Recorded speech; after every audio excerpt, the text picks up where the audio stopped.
Kau menilai kami semua pribadi lepas pribadi ya Tuhan.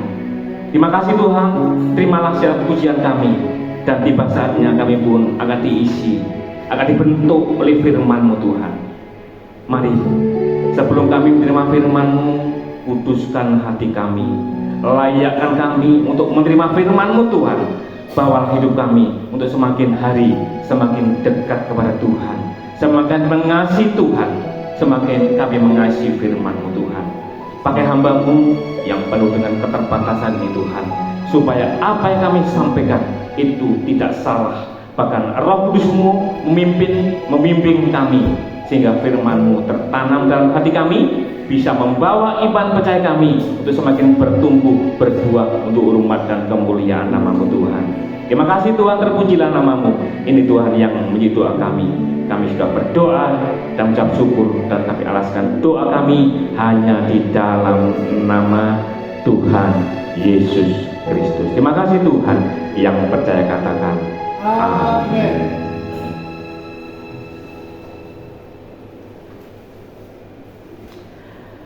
Salam, selamat pagi Bapak Ibu. Selamat pagi Bapak Ibu. Selamat pagi. Bagaimana kabarnya? Baik sekali. Bagaimana kabarnya? Coba, saya ingin kenang-kenangan Bapak Ibu ya.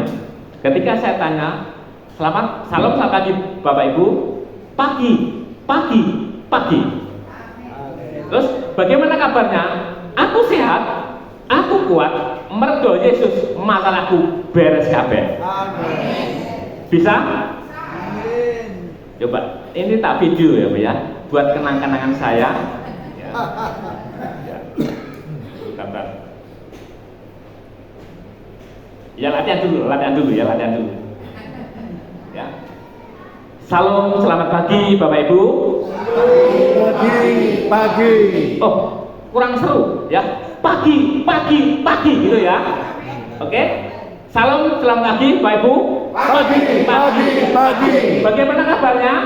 Aku sehat, aku kuat, mergo Yesus masalahku beres Kabeh. Isi eling mboten? Ya, mergo Yesus masalahku Aku beres kabeh. mergo Yesus masalahku. Beres kabeh. Nah, tak foto ini. Ya, siapa tahu nanti bisa masuk RCTI. Amin. Ya. Oke, siap? Amin.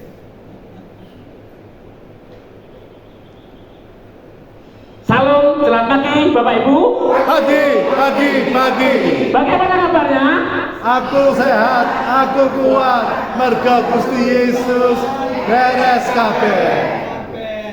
Sing bareng mek beres kabeh. Ya. Mergo Yesus masalahku Beres kabeh. Coba sekarang sama saya ya, biar nanti kompak ya. Ini minta tolong Pak. Jadi video sini nanti video sana gitu ya.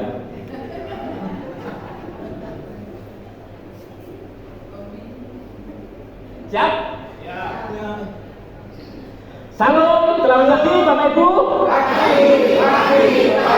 Bagaimana kabarnya? Aku sehat, aku kuat, mergo Yesus masalahku beres kabeh. Tepuk tangan yang meriah buat Tuhan. Haleluya. Matur nuwun. Coba izinkan saya memandang wajah Bapak Ibu semuanya. Tolong tatap mata. Wow, luar biasa. Ya, rupanya jemaat di tempat ini semuanya wajahnya dilingkupi dengan kemuliaan Tuhan. Amin. Pokok masalah beres kabeh. Itu sebabnya apa Ibu ya? Kalau masalah beres kabeh, usahakan tiap hari kita itu tersenyum, guyu Terus. oleh duit Oke. tersenyum, tidak dapat duit Tersenyum. mau mandi, Tersenyum. mau makan, Tersenyum. berjalan sendiri. Kalau berjalan sendiri tersenyum, itu namanya beres.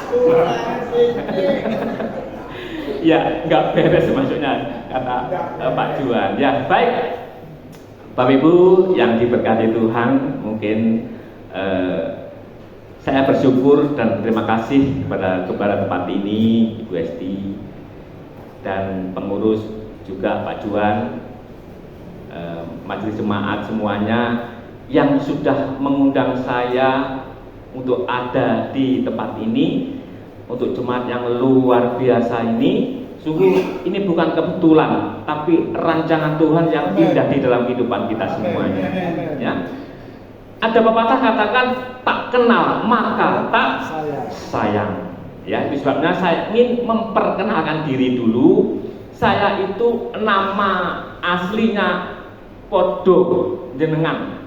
Kula nggih wong desa. Nama asli kecil saya Sulistiono. Ya, ini kan jeneng desa nggih. Tapi orang tua saya memberikan nama itu luar biasa, ya. Sulistio itu artinya indah.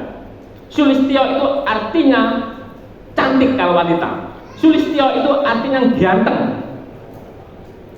Lalu di belakangnya ada no, artinya kalau bahasa Jawa no itu ono, berarti ada, ya.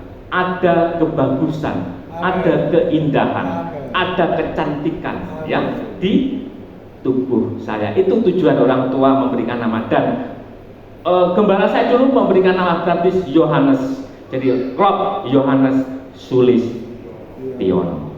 Saya bukan muda lagi. Saya punya istri satu saja cukup, ya. Anak 3, cucu 3. Haleluya. Usia saya genap 60 tahun. Tahun ini sudah bulan Juli kemarin saya sempat merayakan dengan sederhana tahun saya. Dan anehnya di usia 60 tahun ini Bapak Ibu, ini saya itu masih sekolah, masih kuliah, masih belajar, ya. Saya bukan seorang pendeta, saya seorang penginjil saja. Dan saat ini saya belajar di STT Sekolah Tinggi Teologi di Jakarta. Sudah hampir selesai. Bantu doa supaya bulan Juni ini bulan Juni 2026 saya selesai. Dan apa ilmu yang saya dapatkan ini akan saya bagikan kepada siapapun juga. Haleluya. Termasuk bagi Bapak Ibu di tempat ini. Aminnya hanya sedikit. Ya, begitu. Ya, terima kasih. Apalagi ya, saya sebenarnya sudah lama berkenalan dengan Bapak Juan, Ibu Esti ini sudah lama ya, sudah lama. Namun tidak tahu kenapa tiba-tiba saya dapat WA dari beliau ini, Pak Sulis, apa masih melayani Tuhan? Ya, dalam hati saya loh, piye toki? Piye toki? Ibu Esti ini ya, saya masih melayani Tuhan. Luar biasa. Ketua Sinode kami di pusat, ketika ditanya oleh seorang pendeta, Pak, pekerjaan apa yang paling menyenangkan? Lalu beliau jawab gini, pekerjaan yang paling menyenangkan bukan tidak lain adalah melayani Tuhan dan melayani pekerjaan Tuhan. Disebabnya Bapak Ibu yang Tuhan memberikan kesempatan buat kita untuk melayani Tuhan itu anugerah yang mulia. Ya, sampai kapanpun saya tetap melayani Tuhan, apapun yang terjadi dalam kehidupan kita. Ya, apapun yang terjadi dalam kehidupan kita. Nah, saat siang hari ini, izin berarti saya pakai tab, ya, pakai tab ini supaya saya bisa jelas mata saya. Kalau saya baca Alkitab ini rasanya sudah mulai kurang jelas ya. Saya pakai tab ini supaya saya juga bisa ringan untuk menyampaikan apa yang kami sampaikan siang hari ini ya. Baik. Saya diberi waktu berapa, Ibu Gembala? 3 jam. Ini kita sepakat, sepakat. Ini karena saya itu belum pernah kesini. Jadi ini saya kesini, ini ayatnya banyak nanti. Ayatnya ngelumpuk kabeh. terus niki sepakat, kinten-kinten jenengan nyuwun pinten menit atau berapa jam? Monggo kersa, betul? Pun ngeten mawon. Niki apa kesepakatan ibu-ibu mengke lek pun krasa kesuwen pun mengke jenengan kedep detail ngoten nggih. Iki jenengan lek pun kedep atau detail berarti keluarnya harus selesai. Nah, bapak-bapak pun mengke ngeten-ngeten mawon.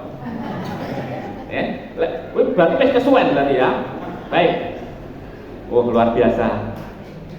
Siang hari ini saya bersyukur. Baik Bapak Ibu, saya akan berkhotbah pagi hari ini. Khotbah bukan seperti biasa khotbah, tapi khotbah tentang pengajaran. Tentang pengajaran. Khotbah apa Bapak Ibu?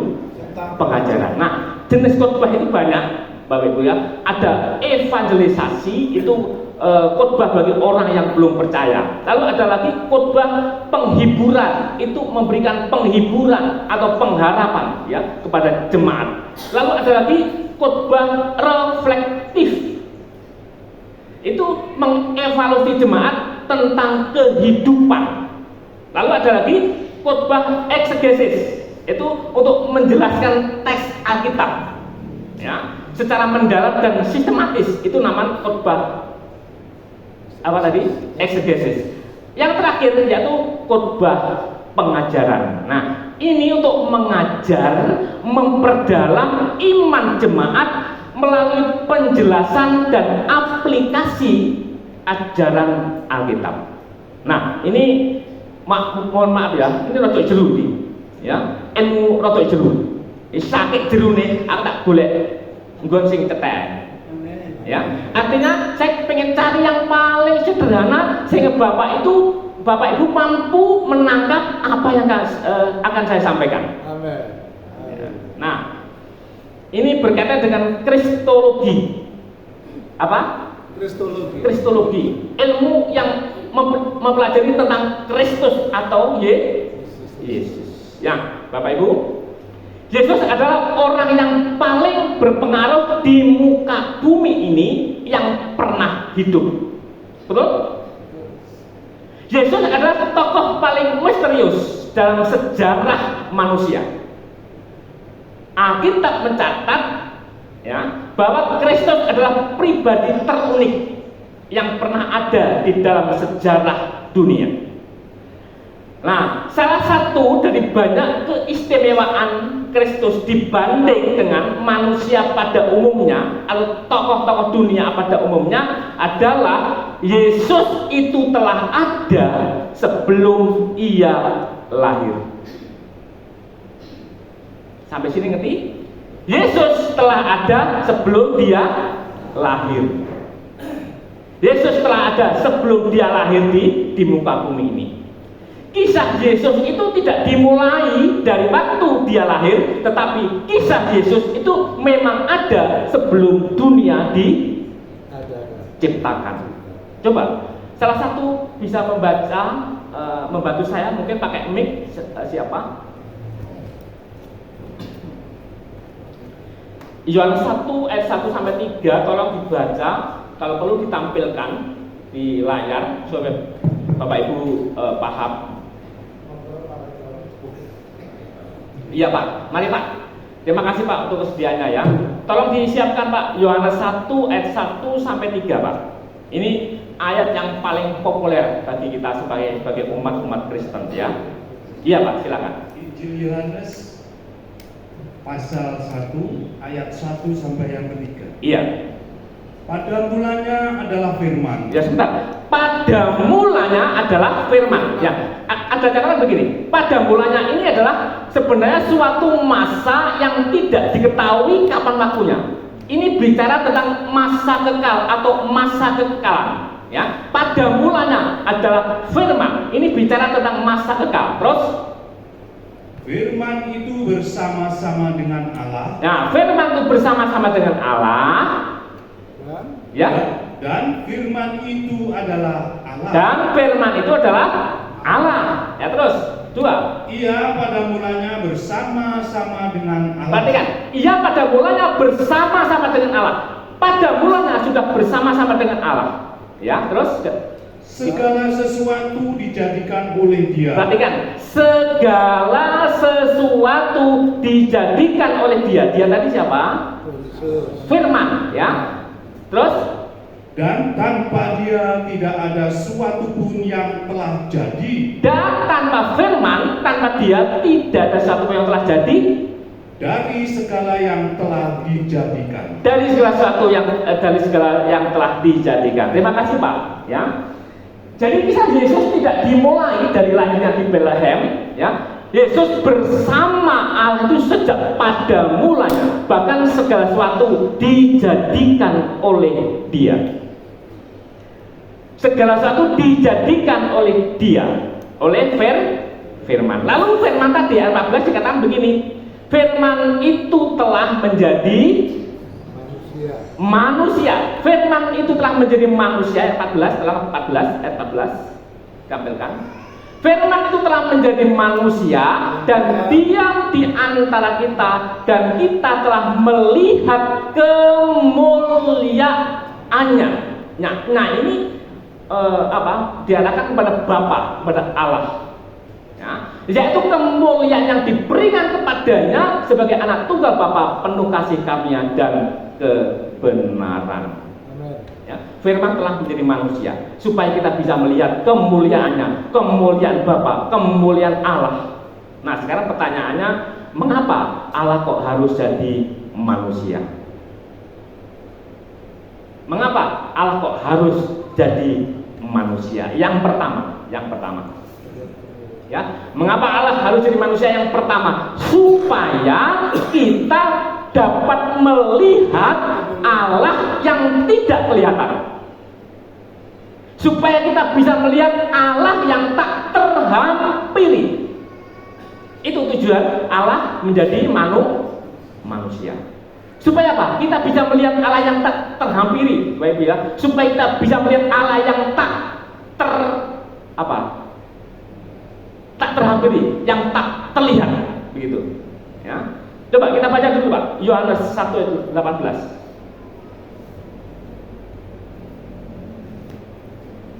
Ya, Bapak Ibu sabar ya Pak, sabar ya. Ini nanti ini supaya Pak, setiap ini sebenarnya pengajaran dasar supaya Bapak nanti kuat imannya, tidak mudah tergoyahkan oleh pengajaran-pengajaran yang tidak sehat, tidak mudah digoyahkan oleh yang lain. Tapi iman kita kuat di dalam Yesus. Coba Yohanes 1:18. Tidak seorang pun yang pernah melihat Allah. Nah, ini loh. Tidak ada seorang pun yang pernah melihat Allah. Tidak ada seorang pun yang pernah melihat Allah. Ya. Terus, Tetapi anak tunggal Allah yang ada di pangkuan Bapa, iya. Dialah yang menyatakan. Nah, tetapi anak tunggal Allah siapa? Yesus yang ada di pangkuan Bapa, Dialah yang menyatakannya. Artinya begini, Bapak ya. Artinya begini, melalui Yesus kita mengenal Bapa. Mengenal Yesus kita mengenal bagaimana Bapa itu. Mengenal Yesus, Bapa itu seperti apa gitu loh. Paham sampai di sini? Begitu kita mengenal Yesus, artinya kita mengenal Bapa Allah itu seperti apa toh? Mengenal Yesus artinya kita mengenal Bapa itu bagaimana. Ada seorang murid Tuhan berkata begini, namanya Filipus. Ya. Kata Filipus pada Tuhan saat itu, Tuhan, tunjukkanlah Bapa itu kepada kami, itu sudah cukup. Nah, ini Yesus juga mungkin tersenyum, ya. Gini jawabannya. Filipus, telah sekian lama aku bersama-sama dengan kamu, Filipus, namun engkau tidak mengenal aku. Barang siapa telah melihat aku, telah melihat Bapa. Bagaimana engkau berkata, tunjukkan Bapa kepada kami? Lalu jawabannya, Yesus, tidak percayakah engkau bahwa aku di dalam Bapa dan Bapa di dalam aku? Apa yang aku katakan kepadamu tidak aku katakan dari diriku sendiri, tetapi Bapa yang diam di dalam aku dialah yang melakukan pekerjaannya. Nah, Bapa Yesus ada dalam Bapa di dalam Yesus, itu artinya bagaimana, Pak? Nah, ini ada pengajaran tersendiri nanti, ya. Itu menyangkut pengajaran tentang Allah Tritunggal. Nah, ini panjang lagi, ya. Nanti saya tidak akan ke sana. Nanti lain waktu kalau ada kesempatan saya akan berbagi apa yang saya dapatkan ini, Bapak ya. Nah, Bapak Ibu, ilmu pengetahuan itu dibagi 3. Yang pertama, ilmu pengetahuan yang masuk akal, ilmu pengetahuan yang tidak masuk akal, dan yang ketiga, ilmu pengetahuan yang melampaui akal. Nah, pengetahuan yang masuk akal itu ilmu matematika, fisika, biologi dan sebagainya. Lalu ada lagi ilmu pengetahuan yang tidak masuk akal. Contohnya paranormal misalkan. Itu ilmu yang tidak masuk akal. Ada lagi ilmu yang melampaui akal. Ilmu yang melampaui akal kita. Nah, pertanyaan saya begini, Pak Ibu ya. Kita memahami Allah itu kira-kira mudah atau sulit? Kita memahami pikiran Allah itu mudah atau sulit? Ya mudah ya sulit. Ya, kalau mau melakukan suka, kalau tidak mau Ya. melakukan. Memahami Allah bagaimana itu sulit atau mudah? Mudah. Bapak Ibu, begini. Kalau Allah mudah dipahami oleh akal kita yang kecil ini, berarti dia bukan Allah. Allah yang sejati itu pasti susah dipahami oleh akal kita yang kecil ini. Karena bagaimana akal kita yang kecil ini bisa memahami Allah yang begitu besar, begitu akbar, begitu luas? Tidak mungkin. Ya. Sehingga muncul pertanyaannya begini, ya, apakah benar Yesus adalah Allah? Apakah benar Yesus adalah Allah? Nah, pertanyaan ini sebenarnya sudah ditanyakan 2000 tahun yang lalu, ya, oleh murid-murid. Ada yang mengatakan engkau adalah nabi, engkau adalah Elia, engkau adalah salah satu dari seorang nabi Tuhan. Tetapi Petrus katakan engkau adalah Mesias yang hidup. Wow, luar biasa. Ini pengakuan Petrus luar biasa. Mesias artinya, yaitu kalau orang Yahudi, Mesias itu penyelamat yang dijanjikan atau penyelamat yang diharapkan oleh orang-orang Yahudi. Nah, sekarang tadi katakan benarkah Yesus adalah Allah? Menurut Bapak Ibu bagaimana? Benar. Halo? Amin. Benar? Sing mantep dulu. Halo? Benar. Gitu loh, ya. Jadi mantap. Jadi ketika kita ditanya orang lain, ya, sekarang kan banyak mereka tanya, Yesus adalah manusia, kenapa kok disembah? Itu sudah pertanyaan didengar, Bapak Ibu ya. Tidak apa-apa, kita harus mampu menjawab. Itu sebabnya saya sekolah ini tujuannya itu apa? Untuk bisa menjelaskan semuanya itu, Bapak Ibu ya. Ternyata semakin saya mendalami Alkitab, semakin saya mendalami